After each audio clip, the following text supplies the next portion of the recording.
In the spring of 1987, in a corrugated steel shed behind a tractor dealership on Highway 36 inches northwest Missouri, 41 diesel engines sat stacked on a dirt floor. They had been sitting there for 15 years. 41 John Deere tractor engines, pulled from warranty failures, marked non-rebuildable by the distributor, stacked by a man named Royce Talichet, who ran the biggest dealership in Buchanan County and had not gotten around to scrapping them. That is a different thing from keeping them, but the result is the same. Royce thought they were garbage. A 63-year-old woman named Margaret Halloran thought otherwise. She had just buried her husband. She had just retired from 38 years of designing diesel engines at Caterpillar in Peoria. She had come home to her father's farm with grease still under her fingernails from her last day on the job. And when she called Royce Talichet that summer and asked if she could have those 41 engines, every single one of them, he laughed at her for 4 full seconds. Then he told her to come haul them away. He had no idea what he was giving away. Neither did she. But she was about to find out. You need to understand something about northwest Missouri in the spring of 1987. Gravity worked a certain way there. The way the Missouri River bent south past Street Joseph. The way the lowest hills rolled like brown waves frozen mid-crest. The way every farmer in Buchanan County drove the same tractor, bought the same engine, from the same dealer. Heartland Tractor Supply, Highway 36, east of town. Royce Talichet, proprietor. You bought a John Deere diesel from Royce. Your father bought one from Royce. Your grandfather would have, if such engines had existed when he was breaking sod with a team of mules in 1934. This was not a decision. This was weather. And then in May of that year, a woman in a faded blue work coat walked into the shed behind the dealership and broke the weather. But you have to meet her first. She was 63 years old. She had been 63 for 2 weeks. She had buried her husband Thomas 18 months earlier in a cemetery in Peoria, Illinois, where they had lived for 38 years in a small brick house on a street lined with elm trees. The cancer had taken him in 7 months, pancreatic, the kind that does not negotiate. She had retired from Caterpillar in April, 38 years, senior design engineer, diesel combustion systems. She had walked out of the building on Adams Street carrying a cardboard box with her drafting tools and a coffee mug that said property of M. Halloran. Touch it and die. A gift from her draftsman in 1972. She still had the mug. She still had the tools. She drove a 1,979 Ford F-150 with 184,000 miles on it. She had rebuilt the engine herself in her garage in Peoria in 1984. She had not told anyone at work she was doing it, because she did not need to. She sold the brick house for $41,000. She packed 2 trunks and a footlocker and the cardboard box from Caterpillar. She drove west. She was going home. Home was 640 acres of corn ground outside Street Joseph, Missouri. Her father, Walter Halloran, had bought the land in 1948 with savings from 3 years of fixing B-17 engines at an airbase called Bassingbourn in the east of England. Walter had died in 1971. Her mother, Ada, had died in 1983. The land had sat in a trust, waiting for Margaret to decide. She had decided. She arrived on a Tuesday afternoon in late April. The farmhouse smelled like dust and old varnish. There was a wasp nest in the south eave. The barn roof needed replacing in 3 places. The big machine shed her father had built in 1956 was structurally sound, but had a sliding door that did not slide. Margaret stood in the kitchen with her hands on her hips. She looked at the wallpaper her mother had hung in 1962, yellow roses on a cream background. Faded now, curling at the seams. She did not say anything. She just started unpacking. Walter Halloran was the reason Margaret was anyone at all. He was born in 1,898 inches, a sod house in Nebraska. He left school in the 6th grade. He worked on threshing crews from age 14. He enlisted in the Army Air Corps at 43 years old in 1942, lying about his age, because they needed mechanics, and he was the best one in 3 counties. They sent him to England, the 91st Bomb Group, Bassingbourn Airfield. He worked on B-17 engines for 3 years. Wright Cyclone radials, 9 cylinders, air-cooled. He could disassemble one in the dark and put it back together by feel. He came home in 1946 with 2 duffel bags and a leather logbook of every engine he had touched. He met Ada at a church picnic 6 weeks later. He bought the 640 acres in 1948. Margaret had been 18 when he shipped out, 22 when he came back. By then, she had a year of college behind her at Kansas State, mechanical engineering. She was one of 3 women in the program. The other 2 left before graduation. Margaret did not. She graduated in 1946, 6 months after Walter came home. He drove down to Manhattan, Kansas for the ceremony. He wore his only suit. He sat in the 3rd row. When she walked across the stage, he stood up. Nobody else stood up. Just him. She talked about that for the rest of her life. What he taught her was simple. A machine is not your enemy. A machine is a student. You teach it how to behave. You listen to it. You write things down. He gave her a 3-ring binder in 1931 when she was 7. Brown leatherette, red stripe down the spine. Bought at the Ben Franklin 5 and Dime in Street Joseph. He told her it was for her tools. He meant the ones in her head. She still had that binder in 1987, held together with electrical tape across the hinges. She kept it on a shelf in the kitchen. She never threw it away, because she did not believe in throwing things away. She believed in understanding them. Now Royce Talichet. He was 44 years old in the spring of 1987. He was the 3rd generation of Talichets in Buchanan County. His grandfather had run a livery stable from 1908 to 1934.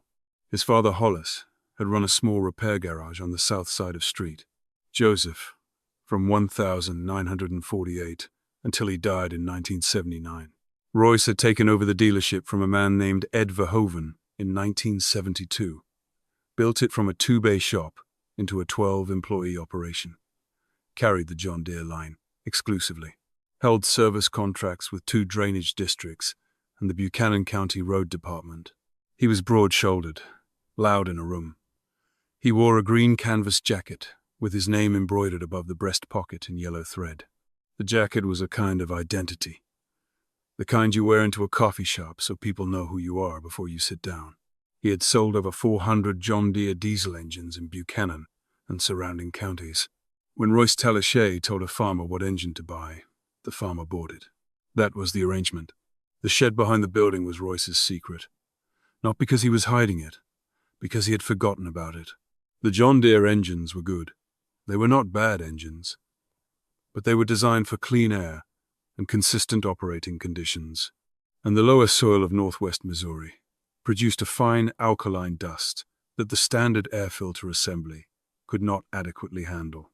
Engines failed, bearings wore, rings stuck, pistons scored. When an engine failed under warranty, Royce's protocol was to pull it, send it back to the distributor in Kansas City, collect the warranty replacement, and install the new unit. The failed engine came back marked non-rebuildable, which in distributor language meant we do not want to pay to fix it, which Royce translated into his own language as scrap. Except he did not scrap them. He stacked them. He just had not gotten around to throwing them away. That is a different thing from keeping them. But the result is the same. By 1980, there were 19 engines in the shed. By 1985, there were 31.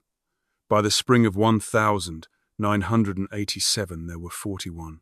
Engines, partial units, motor assemblies, pulled and stacked separately. The dirt floor was stained with oil. The corrugated steel walls were rusting from the inside. The sliding door was permanently 3 feet open because the rails had warped. Royce did not go in the shed. Nobody went in the shed, until Margaret Halloran did.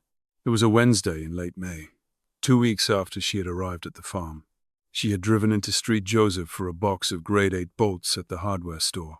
She had stopped at the dealership on Highway 36, because her father's old binder had a list of John Deere part numbers in the back, and she wanted to price an air filter housing for one of the tractors in the machine shed at home. She had not planned to look at the lean-to, but she walked around the side of the building to use the gravel parking lot, and the door was 3 feet open, and she could see inside. She stopped. She did not move for 30 seconds. She walked closer.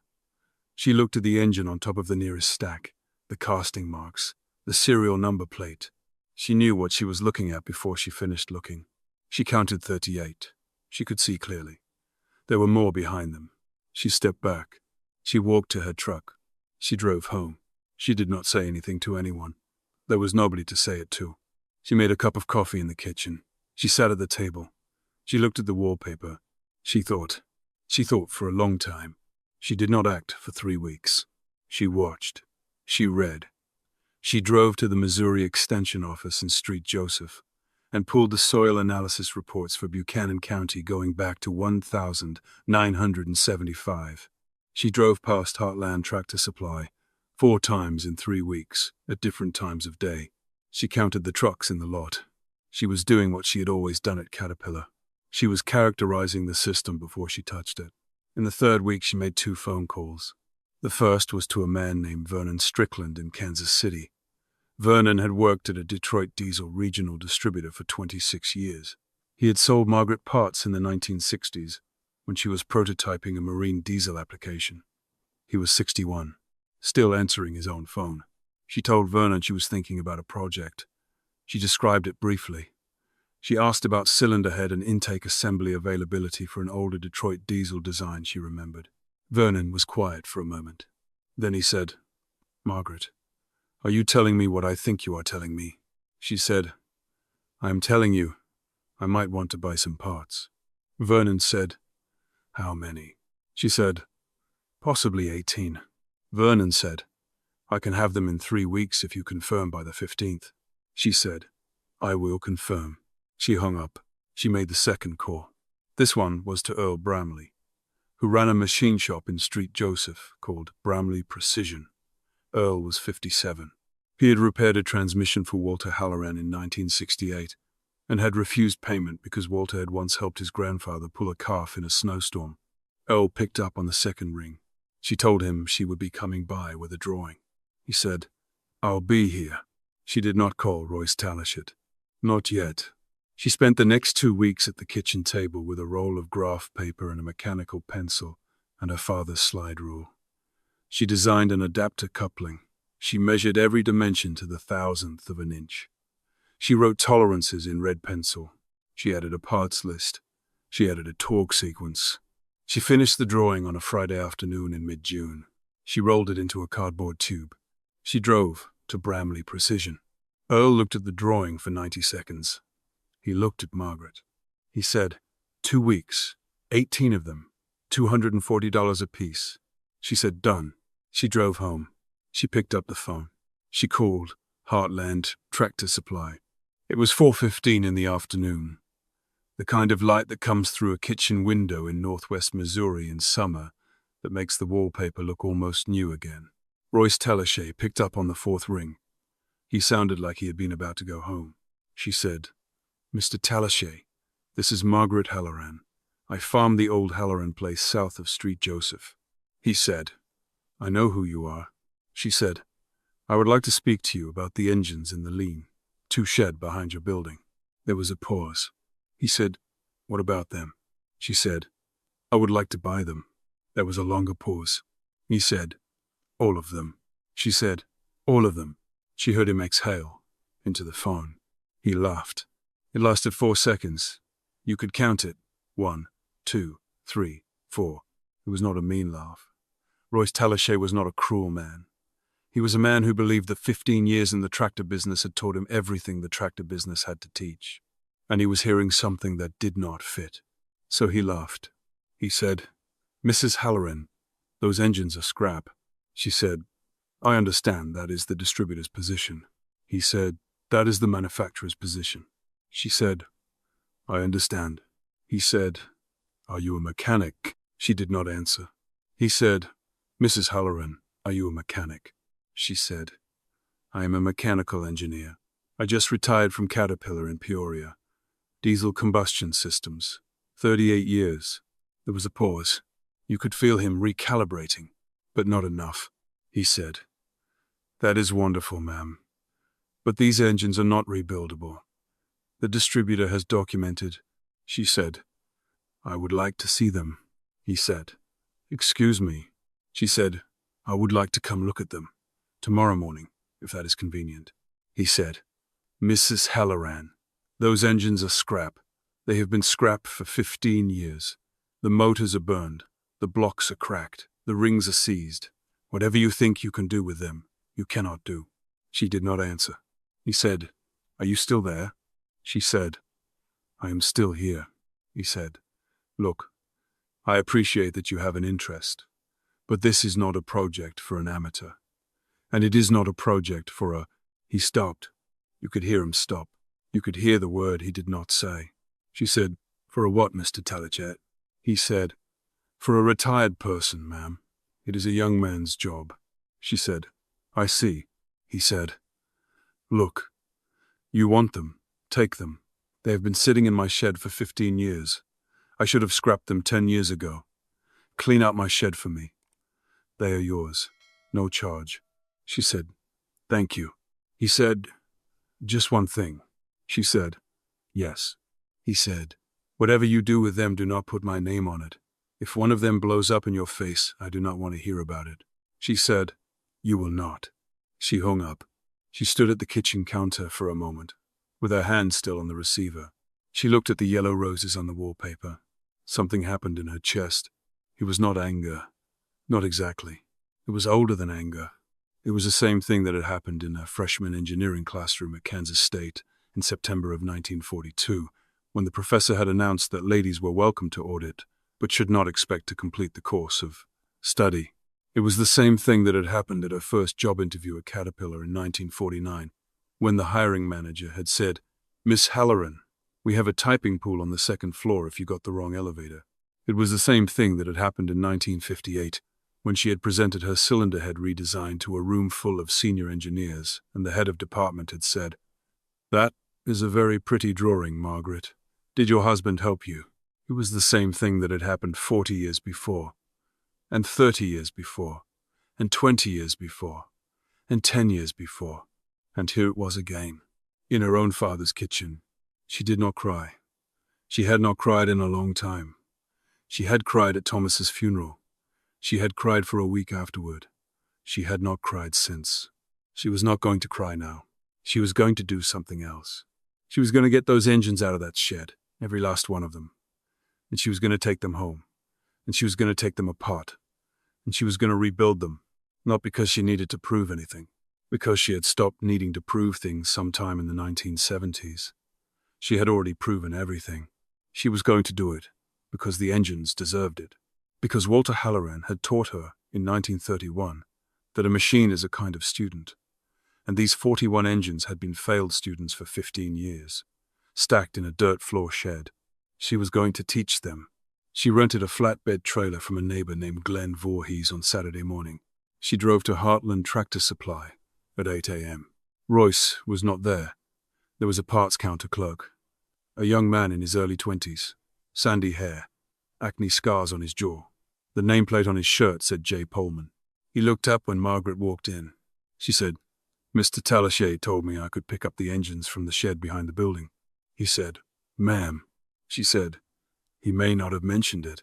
He said, "He did not mention it." She said, "Could you call him?" He called him. He hung up. He looked at her. He says, "Go ahead."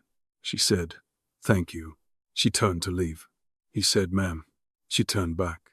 He said, "Do you need help loading them?" She looked at him.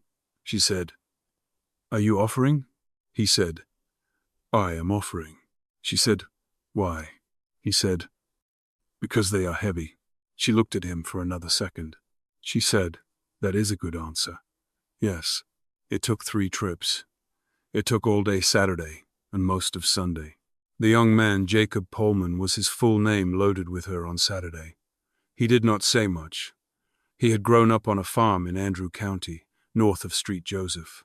His father had a John Deere 430 with an engine that had failed twice in 5 years, both times under warranty, both times pulled by Royce's service department.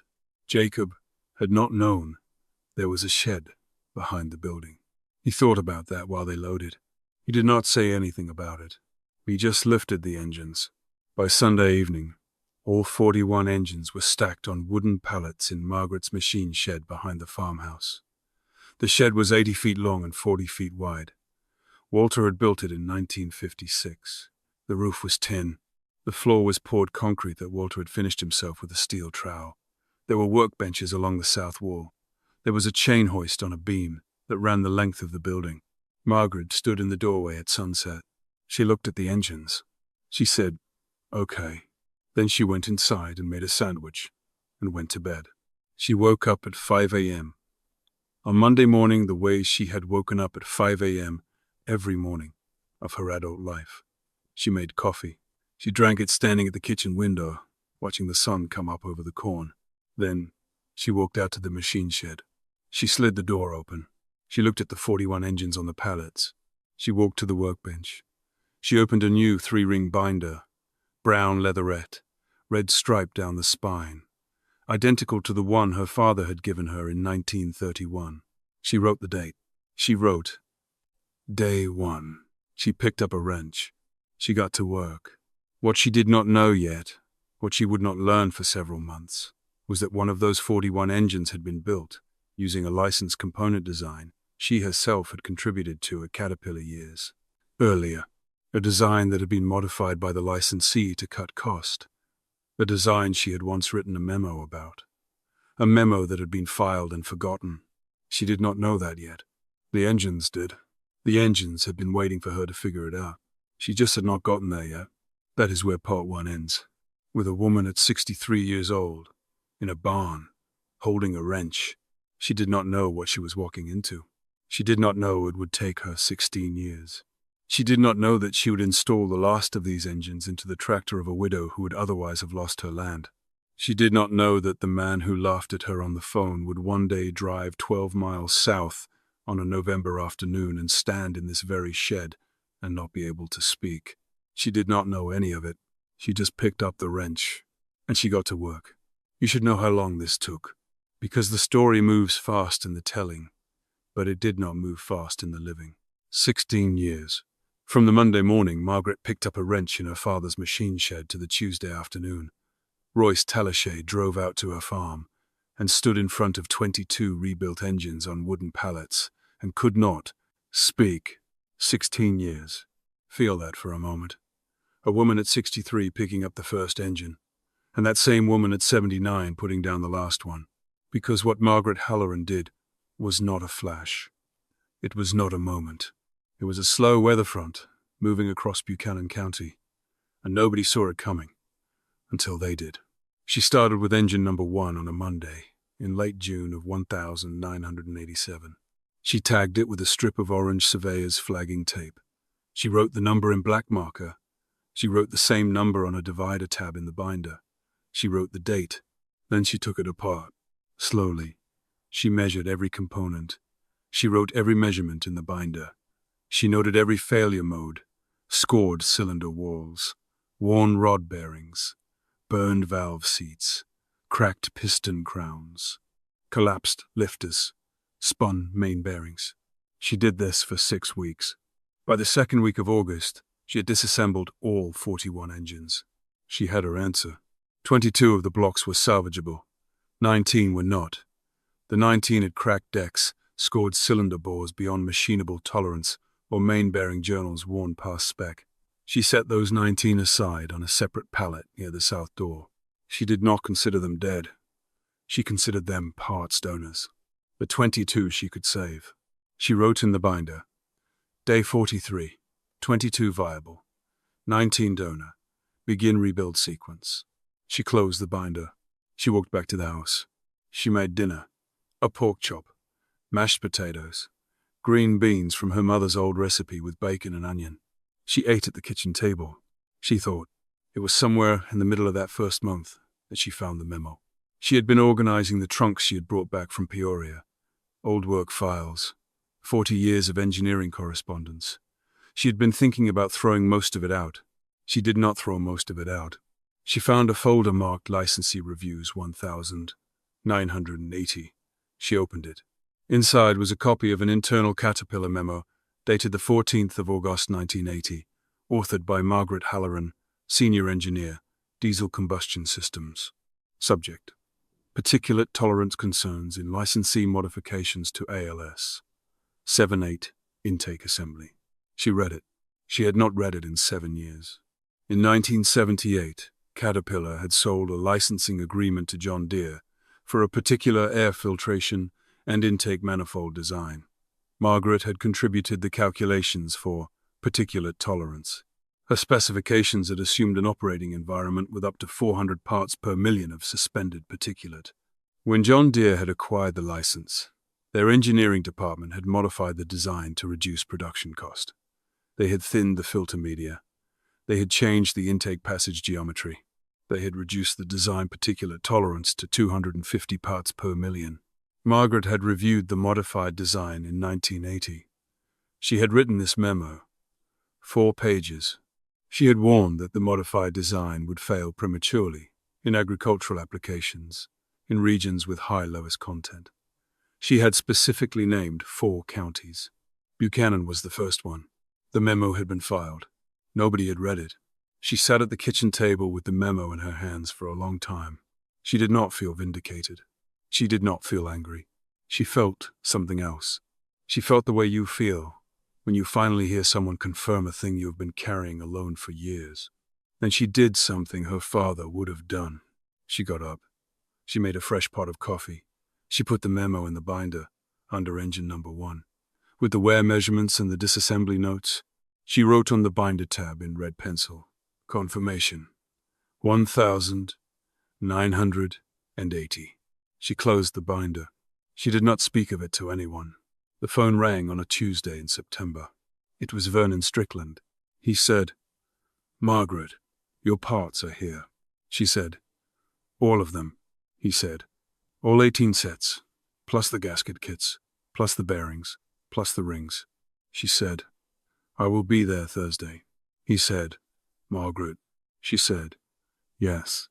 He said, "I have to ask you something." She said, "Ask." He said, "Why are you doing this?" There was a long pause. She said, "Because they are still good engines, Vernon." He said, "That is not what I asked." Another pause. She said, "I know."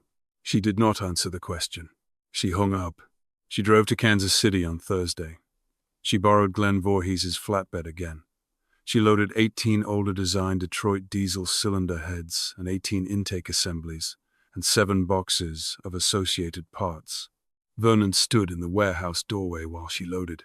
He did not offer to help. He knew better. When she finished, he walked over to the driver's side window. He said, "Margaret." She said, "Vernon." He said, "I am rooting for you." She said, "I know you are." She drove home. She rebuilt the first engine in February of 1988. It took her 7 months.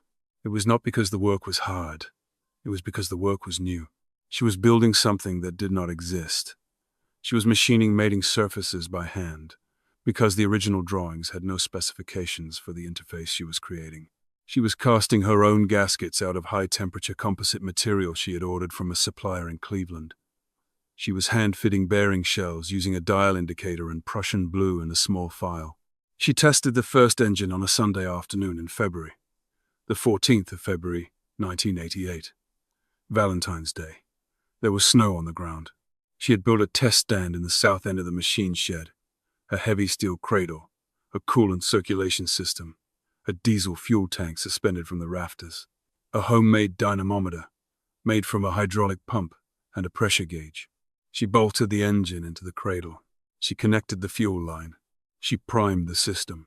She turned the key. The engine did not start. She did not panic. She checked the fuel pressure. Correct. She checked the glow plugs. Correct. She checked the timing. The timing was off by 3 degrees. She corrected it. She turned the key.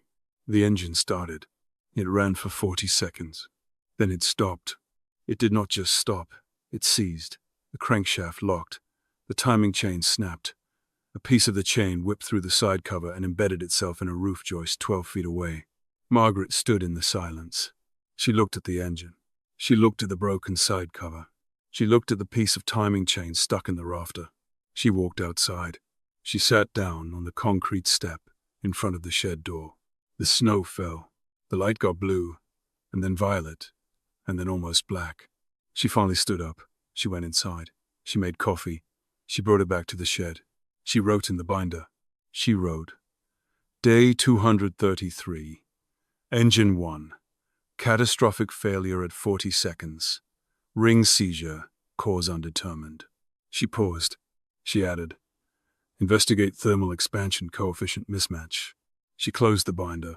She went to bed. The next morning she got up at 5. She made coffee. She walked out to the shed. She started taking the engine apart.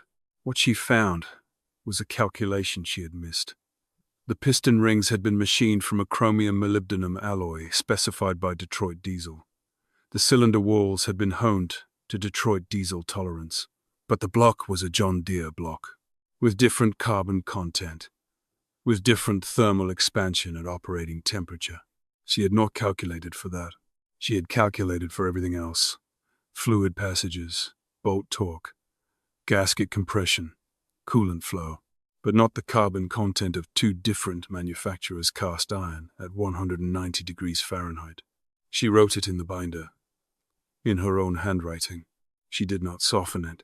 She wrote, I miss this. Reconfigure ring composition. Retest. She kept that page in the binder for the next 26 years. She did not tear it out. She rebuilt engine number 1 for the second time in March. It ran for 6 hours. Failed again. Different reason. A coolant passage misalignment she had not detected. She rebuilt it for the third time in April. It ran for 48 hours on the test stand. She rebuilt it for the 4th time in May. It ran for 120 hours. In June, she pulled it apart for a complete inspection. The ring clearances were within 0.02 of an inch of where they'd been at the start. The cylinder walls showed no scoring. The bearing surfaces were nominal. She had it. She had the engine. She wrote in the binder, Day 397. Engine 1, operational. Configuration approved. She made coffee. She drank it standing in the shed at sunrise. She rebuilt the remaining 21 engines over the following 7 years. She was not in a hurry. She had her own farm to run. She had 300 acres in corn and 240 in soybeans, and 100 in pasture for 15 head of Hereford cattle her father had started in 1962. She rebuilt engines in the winter. She farmed in the summer. By January of 1995, she had 22 complete hybrid engines standing on wooden pallets along the south wall of the machine shed. Each one tagged, each one numbered, each one with a binder on the shelf above the workbench. She had spent approximately $14,000 on parts and machining and materials. 22 new John Deere engines would have cost approximately $75,000. She had not told anyone, except Vernon, except Earl Bramley, except her daughter Catherine in Portland. Catherine was 36 years old in 1987. By 1995, she was 44. She was an architect. She had her own firm. She had 2 sons. She did not understand her mother.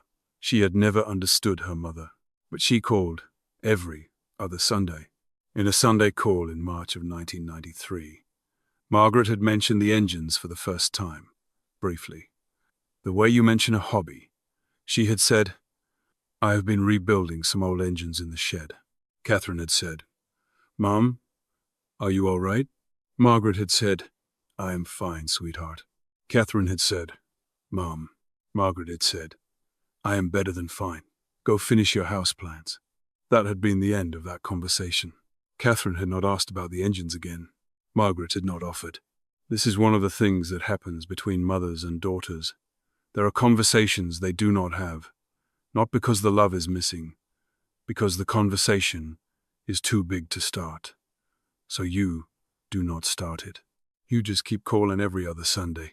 Now you need to know about Wilma Pendergast, because Wilma is the moment when the dam broke. Wilma Pendergast was 71 years old in the fall of 2000. She had farmed 320 acres 4 miles east of Margaret's place since 1952. Her husband Roland had died of a stroke in 1998 at 76. She was farming alone. She was barely farming alone.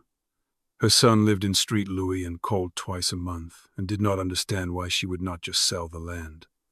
Her daughter lived in Denver and had not been home since the funeral. The tractor was her husband's John Deere 4430. The engine had failed twice in the 4 years since Roland's death. Both times Royce Talachay's service department had pulled it. Both times the warranty had paid for a replacement. The third time it failed was the 14th of October, 2000, a Saturday. Wilma was trying to disc a 40-acre field before the soil froze. She called Heartland Tractor Supply on Monday morning. The service manager came out on Tuesday afternoon. He looked at the engine. He told her the unit was out of warranty. He quoted her $8,400 for a replacement engine installed. Wilma did not have $8,400. She had been making her property tax payments in installments. She had been letting her health insurance lapse and then reinstating it. She had been eating one meal a day. She was 3 months from putting a for sale sign at the end of her driveway. She drove home from the dealership. She sat in her kitchen. She cried. She had not cried in front of Roland in 51 years of marriage. She did not cry in front of her son when he called and told her to sell. She had not cried at the funeral. But she cried in her own kitchen on a Tuesday evening in October of 2000. Then she got up. She got in her car. She drove 4 miles west. She turned into Margaret Helleran's driveway. It was after dark by then. Margaret was in the kitchen washing dishes. She saw the headlights.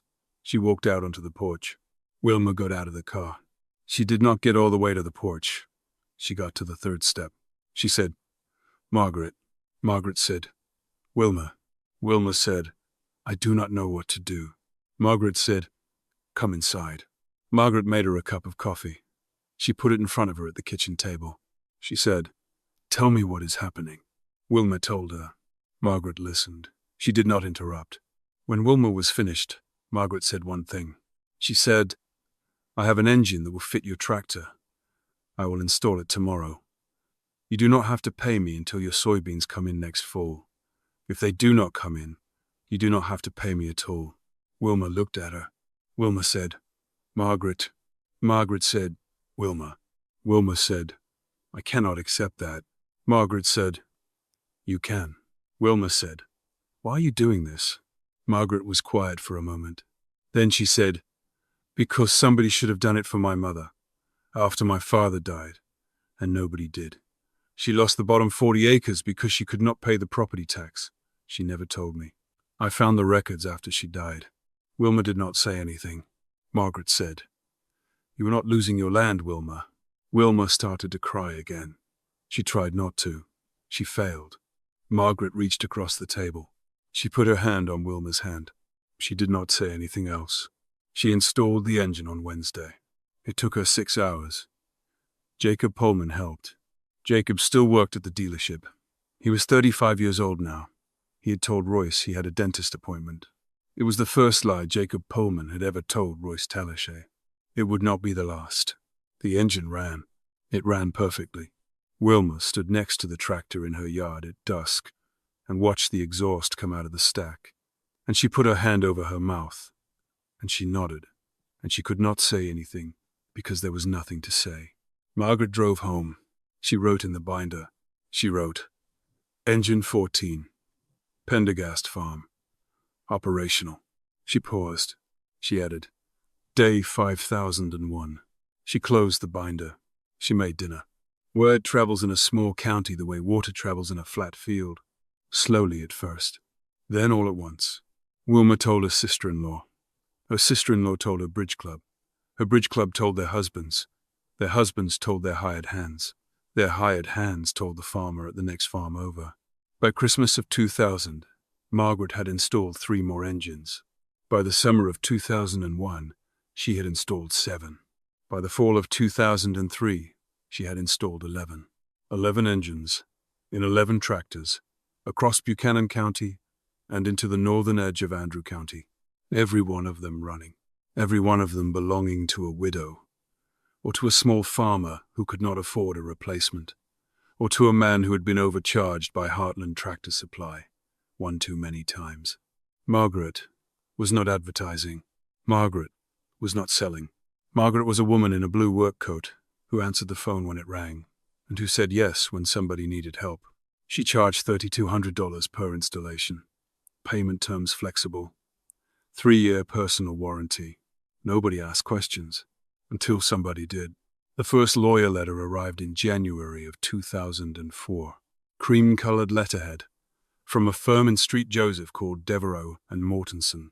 The letter stated that Heartland Tractor Supply was the exclusive authorized John Deere dealer in Buchanan County, that Margaret's activities constituted unauthorized commercial repair in violation of dealer agreements, that she was instructed to cease all such activities within 30 days, or face civil litigation.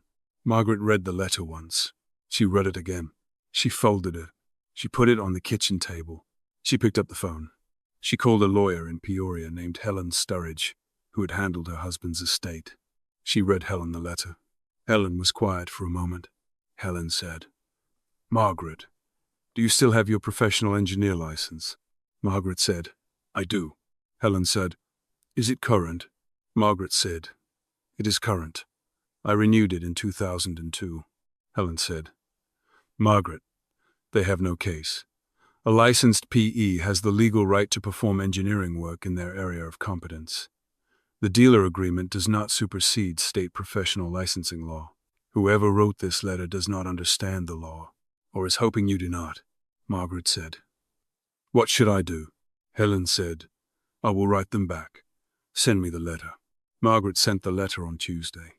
Helen wrote them back on Friday. The Devereux and Mortensen firm did not respond. Margaret did not hear from a lawyer again. But Royce Talitcher did not stop. He could not stop. There was something in him that would not let him stop. He did not understand it. He could not name it, but it was there. He started talking. He talked at Pearl's Diner on Main Street in Street Joseph. He talked at the farm supply store. He talked at the Farm Bureau meeting in February of 2004. He said the same thing every time. He said, "That woman is putting unauthorized engines into tractors. She is a retired engineer. She has no manufacturer support. She has no warranty backing. If one of those engines fails, somebody is going to get hurt. Or killed." He never said her name. He did not have to. The story made it back to Margaret by Friday. She got in her truck. She drove 12 miles north on Highway 36. It was the first week of May, a Tuesday morning, just after 10. The parking lot at Heartland Tractor Supply was half full, 3 customers inside. Jacob Pullman at the parts counter. Royce at his desk in the back office with the door open. Margaret walked in. She was carrying the brown binder. She walked past Jacob without stopping. She walked into Royce's office. She did not knock. She set the binder on his desk. Royce looked up. He had not seen her in person since the day in 1987 when he had driven past her farm in the evening and watched her loading engines onto a flatbed. She said, "Royce." He said, "Mrs. Halloran." She said, "I want you to look at this." He said, "I do not need to look at anything." She said, "Yes, you do." He said, "I am running a business here." She said, "Look at the binder." He said, "No." There was a pause. She did not move. He did not move. He said, "I do not have to look at anything you put in front of me. I have been in this business for 32 years. I do not need a retired schoolteacher with a hobby." She said, "I am not a schoolteacher." He said, "Whatever you are." She said, "I am a mechanical engineer who designed part of the air intake system that you have been selling for 12 years. Royce went still, just for a second. "Just long enough." He said, "I do not believe you." She said, "I know." She opened the binder. She turned it around so he could see. She showed him the 1980 memo, with her name on it, with the 4 counties named, with Buchanan at the top of the list. Royce looked at it. He looked at the date. He looked at the signature line. He did not say anything. Margaret said, "I wrote this 7 years before you opened that shed and started stacking engines. I told them what would happen. They filed it. Nobody read it." He said, "That does not mean." She said, "I am not finished." He stopped. She turned the page. She showed him the wear measurements from her test stand. She showed him the rebuild logs. She showed him the operational hours on each of the 11 installed engines. She showed him the customer names. She showed him 16 years of work. He looked at all of it. He did not pick up the binder. He did not touch it. She said, "I did not come here to fight you, Royce," he said. "Then why did you come?" She said, "I came because you are telling people my engines are dangerous, and they are not, and you know they are not. And if you keep telling people that, somebody who actually needs one of my engines is not going to get one, and they are going to lose their farm." He said, "That is not my problem." She said, "It is your problem." He said, "It is not." She said, "It is exactly your problem, Royce Talichet, because you are the one in this county who decided what was scrap, and you were wrong. And every time somebody loses a farm because they trusted you, that is on you." He stood up. He said, "Get out of my office." She closed the binder. She picked it up. She said, "I will get out of your office." She walked to the door. She turned. She said, "But the engines will keep running, and you will keep knowing." She left. She walked past Jacob Pullman at the parts counter. Jacob was holding a wrench. He was not using it for anything. He had just picked it up to have something in his hands. He watched her walk out. He looked at the office door. He looked at the wrench. He set the wrench down. The dealership started failing in earnest in 2005. Not because of Margaret. Margaret was incidental. The John Deere distributor that Heartland used had been acquired by a larger regional firm in 2001. The new firm had renegotiated warranty terms. They had added a documentation requirement for water quality and air filtration analysis on every warranty claim. Royce had never done that documentation. His customers had never been asked to do it. His first denied warranty claim cost him $14,000 out of pocket. The next one cost him $18,000. The next one cost him $22,000. He lost 3 service contracts in 2003. He lost 2 employees in 2004. He lost the county road department contract in 2005. The 12-employee shop had become an 8-employee shop. The 8-employee shop had become a 5-employee shop. The 5-employee shop was running out of a building sized for 12, with a service bay that sat empty 4 days a week, with a parts counter that did not have a clerk on Saturdays anymore. Royce had stopped wearing the green canvas jacket with his name on it. He was wearing a flannel shirt and a baseball cap now. He did not look like Royce Talichet anymore. He looked like a man who had once been Royce Talichet. It was November of 2003 when Royce finally drove out to Margaret's farm. The weather was cold. The kind of cold that lives in your bones for 3 weeks after you get home. He did not call first. He pulled into a driveway at 2:30 in the afternoon. Margaret was coming out of the machine shed. She had grease on her hands. She was holding a torque wrench. He stood by his truck. He did not get out of his coat.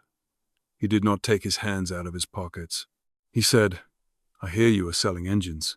She said, "I am not selling them. I am installing them for my neighbors at cost." He said, "That is the same thing." She said, "No, it is not. And you know it is not." He looked past her at the open shed door. He could see the engines on the pallets. He said, "Can I look?" She said, "You can look." He walked into the shed. He stood in front of the row of pallets. He looked at the engines. He looked at the binders on the shelf. He picked one up. He opened it. He read 3 pages. He set it back down. He did not say anything for a long time. Then he said, "I told you those were scrap." She said, "You did." He said, "How many have you put in?" She said, 11. 0 failures. He looked at her. She looked at him. He said, "I have to go." She said, "I know." He walked back out to his truck. He got in. He sat there for a moment with the engine running. He rolled down the window. He said, "Mrs. Halloran." She said, "Yes." He said, "I want you to understand that what you are doing creates liability exposure for both of us." She said, "I have talked to my attorney and my insurance agent. I am comfortable with my position." He rolled up the window. He drove away. He drove 12 miles back to Heartland Tractor Supply. He sat in his truck in the parking lot for 45 minutes before he went inside. When he went inside, Jacob Pullman was at the parts counter. Jacob said, "Everything okay, Mr. Talichet?" Royce said, "Fine." He walked past him. He went into his office. He closed the door. He did not come out again until closing time. That is where part 2 ends. with a man at the wheel of a truck, driving 12 miles north on Highway 36 inches November of 2003. He has just stood in a shed that contains the answer to a question he did not know he had been asking for 16 years.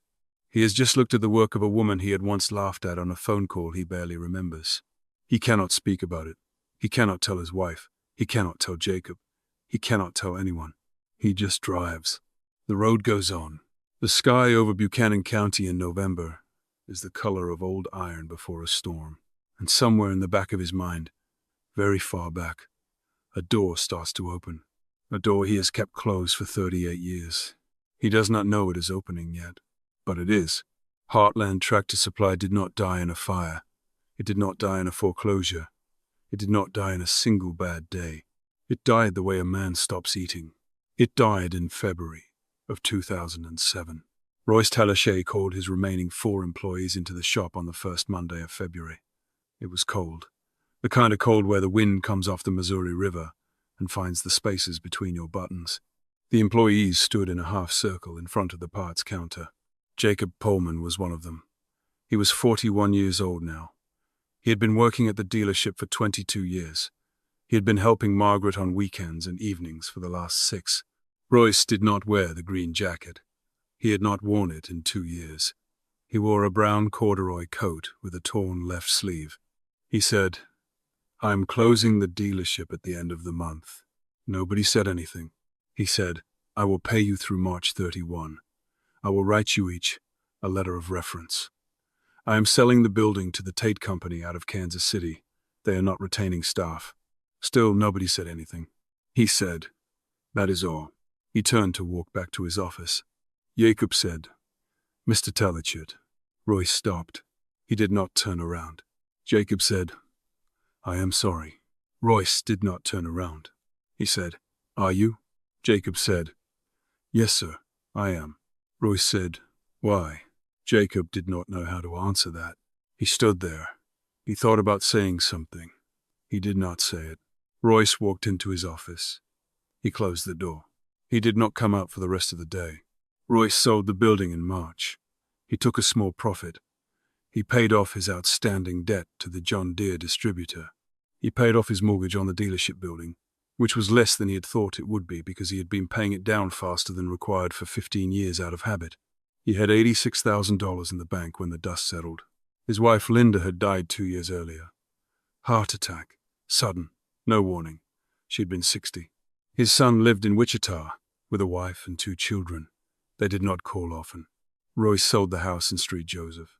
He bought a small place in Maryville, 40 miles north. It had a screened-in porch and a half-acre of yard. He planted tomatoes. He planted okra and green beans and butternut squash.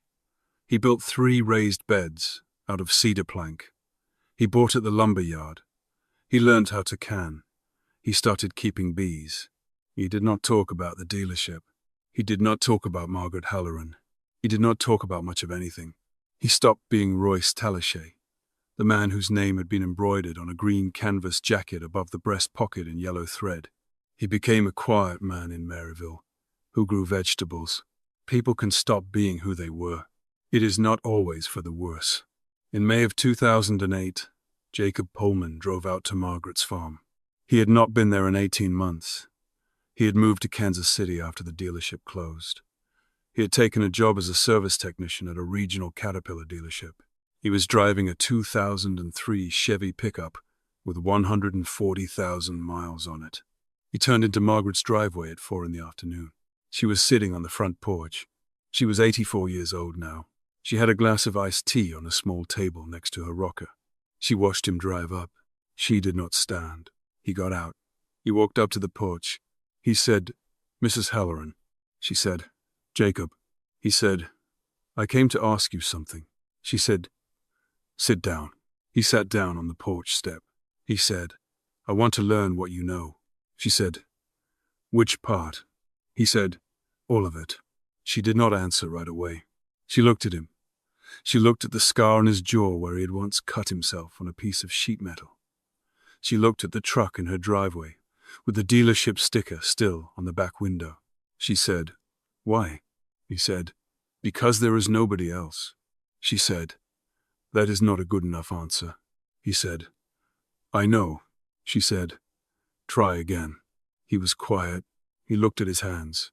He said, "Because my father lost his farm in 1990, one when his tractor engine seized for the third time, and the warranty would not cover the rebuild. He sold the land to pay the medical bills my mother had been hiding. He died 8 months later. I was 24. I had just started working at the dealership." He paused. He said, "I have spent every day since wondering if I could have done something, if I had known what I know now." He paused again. He said, "You are the only person who ever told the truth about those engines." She said, "Jacob." He said, "Yes, ma'am." She said, "That is a good enough answer." She did not promise to teach him for a month, or a year, or a season.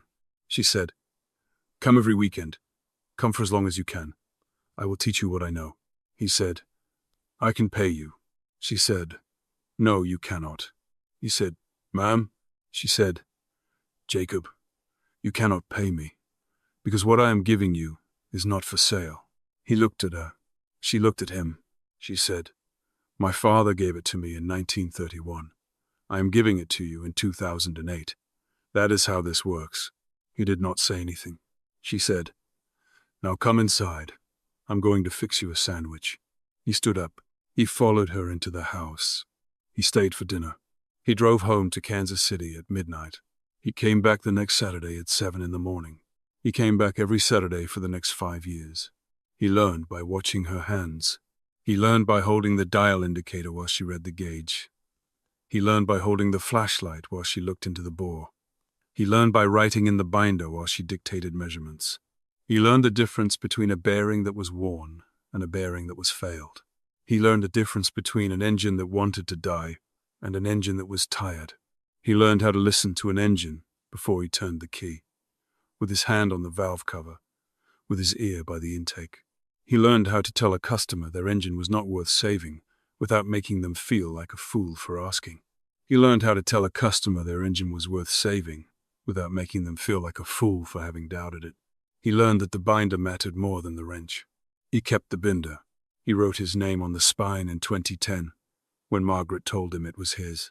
In the fall of 2011, a man named Curtis Diefenbacher drove out to Margaret's farm. He was 68 years old. He had a John Deere 4430 tractor with an engine that had just failed for the second time.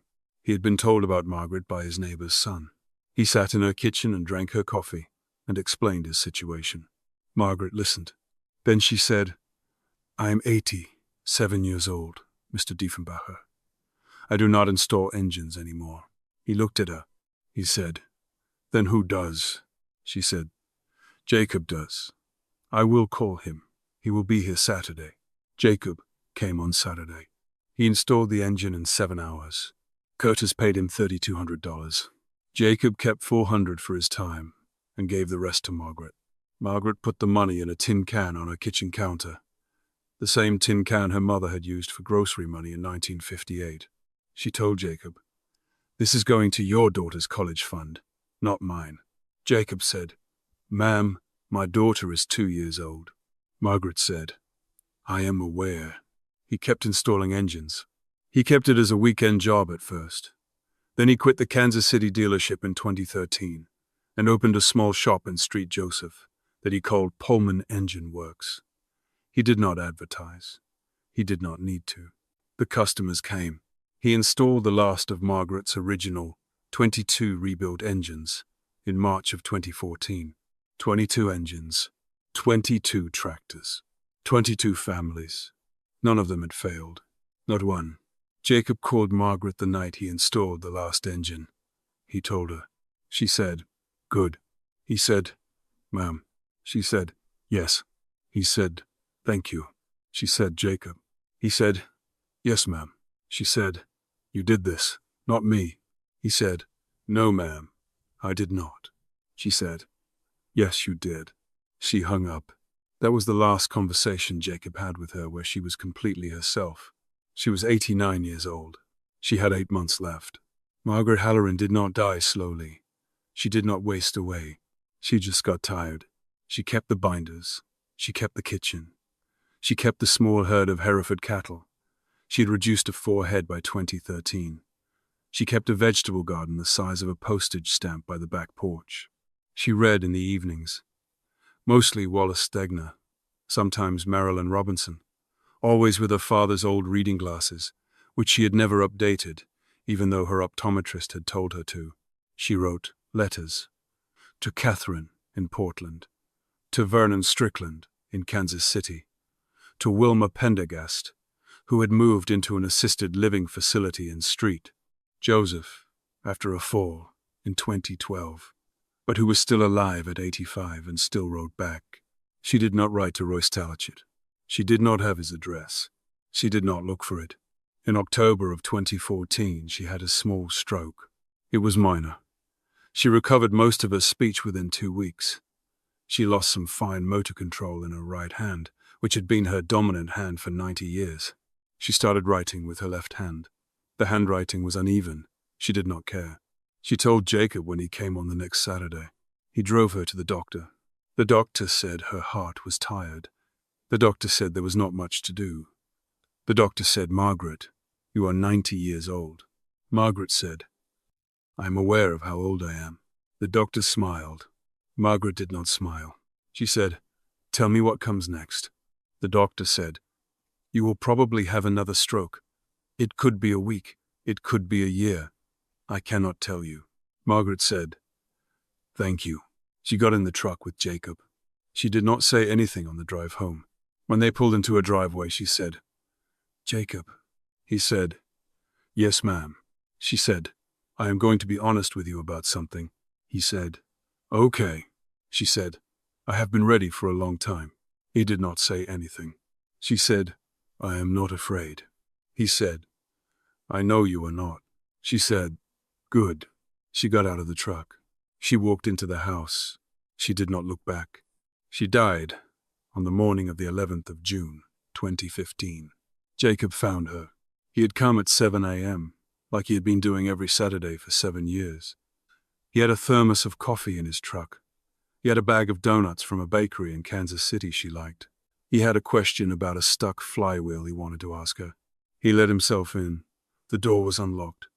She had stopped locking it in 2010. He called her name. She did not answer. He walked through the kitchen. She was in her reading chair in the front room, the one her father had bought in 1953, the one with the green upholstery that had faded to gray. She was sitting upright. Her hands were in her lap. Her left hand was holding a mechanical pencil. The binder was open on the small table beside her. The page was the one she had been working on the night before. Service records. Engine 14. Pendergast Farm. At the bottom of the page, in her uneven left-handed printing, she had written, "Design holding up well." Jacob stood in the doorway. He did not move. He did not call anyone. He sat down on the floor next to the chair. He put his head against the side of her knee. He stayed there for a long time. The funeral was at Street Marks Lutheran Church in Street Joseph, June 16, a Tuesday. There were 312 people there. Wilma Pendergast was there, 86 years old. In a wheelchair pushed by her daughter who had finally come home, Wilma cried through the entire service. She did not try to stop herself. Curtis Diefenbacher was there, with his wife and 2 grandsons. There were 11 other farmers who still had Margaret's engines in their tractors. They came in pairs and threes. They wore suits that did not fit them well anymore because they had not put them on since their wives' funerals. There were 14 widows from Buchanan County, most of them in their 70s and 80s. Most of them women that Margaret had helped in some way over the 16 years she had been quietly running her operation. Vernon Strickland was there. He was 89. He had driven himself from Kansas City. He sat in the 3rd row, and he did not speak to anyone.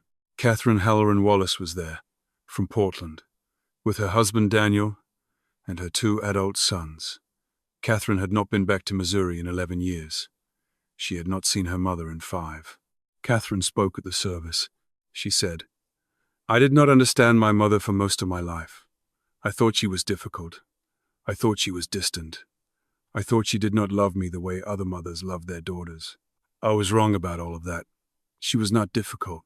She was patient. She was not distant. She was deep. She loved me the way she loved everything she had ever loved. Quietly, carefully, for as long as it took. She paused. She said, "I just wish I had figured that out sooner." She did not cry while she said it. She cried afterward, in the parking lot, with her sons holding her on either side. Royce Talachit was there. He was 72 years old. He had driven down from Maryville that morning in a 1998 Buick LeSabre he had bought used after he sold the dealership. He wore a gray suit that he had bought for Linda's funeral in 2006. The cuffs were a little frayed. He sat in the very last row. He did not speak to anyone. He did not go through the receiving line. When the service ended, he walked out to the parking lot and stood by the south wall of the church and watched the casket get loaded into the hearse. He had a paper cup of coffee in his hand. He drank it slowly. Then he walked back inside for the reception. He stood at the back of the fellowship hall and looked at the table by the door where Catherine had arranged photographs of Margaret. There was one in particular he could not stop looking at. It was a photograph taken by Thomas Halloran in the summer of 1995. Margaret in the machine shed, holding a piston in her right hand, holding a micrometer in her left. Light coming through the open shed door from behind her, catching the side of her face. She was not looking at the camera. She was looking at the piston. She had the expression of a person who had just confirmed something she had suspected for a long time. Royce looked at that photograph for 10 minutes. Something moved in him, something he had been holding in place for 50 years. It was his father. He had not let himself think about his father in a long time. Hollis Talachit, born 1909, died 1979. A small repair garage on the south side of Street Joseph. A man who had once tried to design a modified carburetor for an International Harvester diesel engine in the mid-1960s. A man who had spent 3 years on it. A man who had built a prototype. A man who had taken his drawings to a representative at the International dealership in Kansas City in the summer of 1965. A man who had been laughed at. Royce had been there. He had been 21 years old. He had stood next to his father and watched it happen. His father had folded the drawings and put them back in the envelope, and they had driven home in silence, and Hollis had never spoken about the carburetor again. He had died 14 years later, of a heart attack, in a hospital bed. Royce had told himself many things over the years.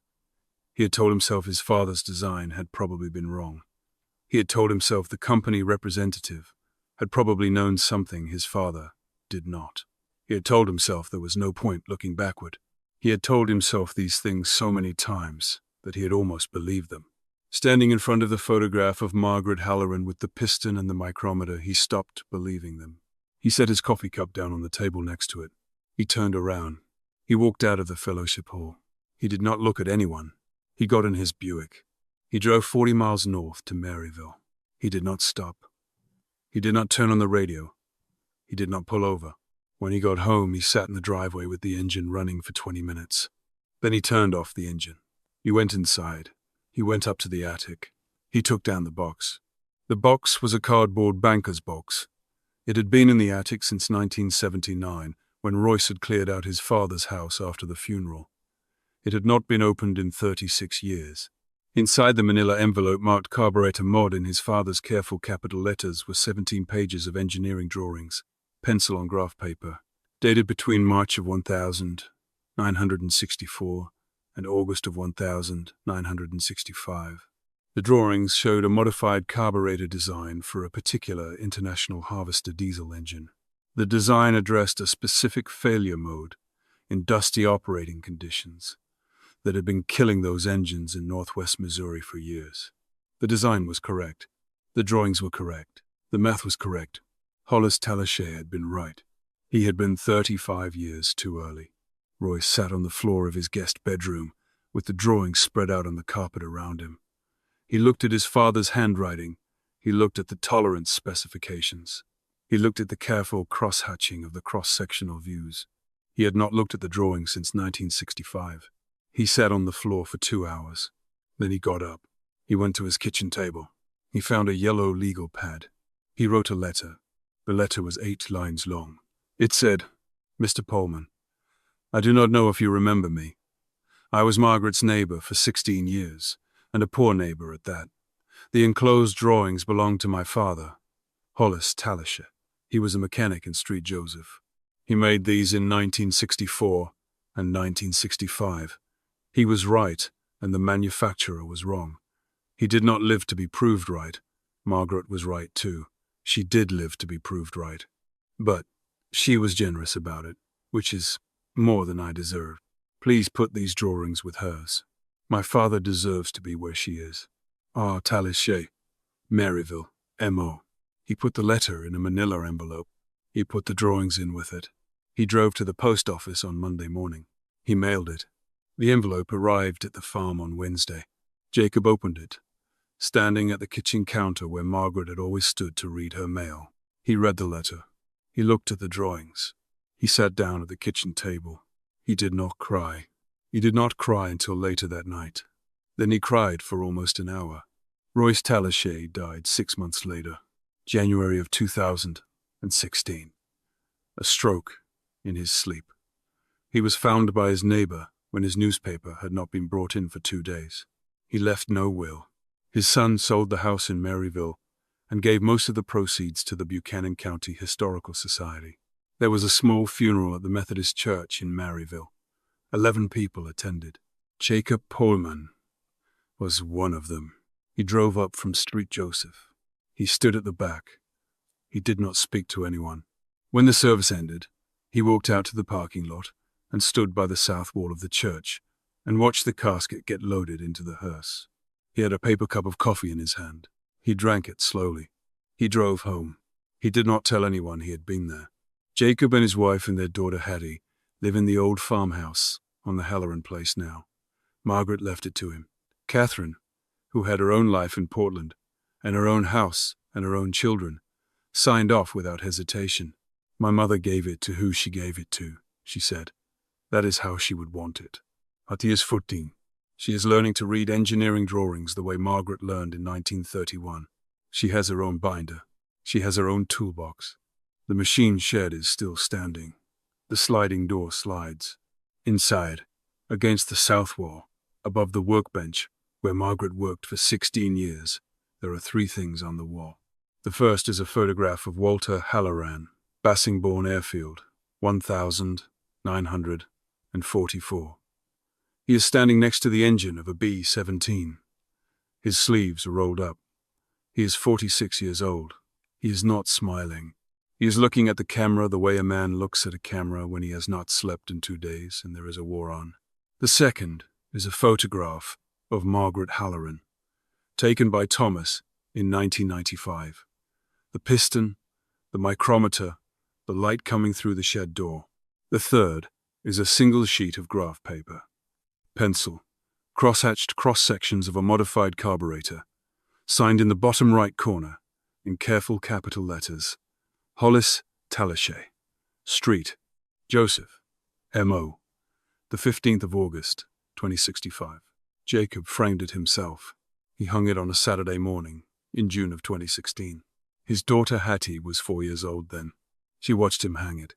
She asked, "Daddy, who made that one?"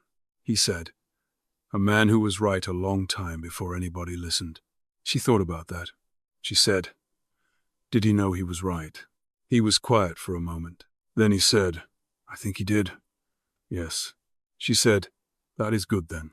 He said, "Yes, that is good then." 8 of Margaret's 22 original engines are still running today. They pull mowers and disc harrows and grain wagons across fields in Buchanan County and Andrew County. The youngest of them has 29 years of service. The oldest has 37. Jacob maintains them. He pulls them every 5 years for inspection. He measures the ring clearances. He records the bearing wear. He writes everything in the binders. The binders are kept on the same shelf in the same machine shed where Margaret kept them. He has not moved them. Some things do not become scrap, just because someone decides they are not worth fixing.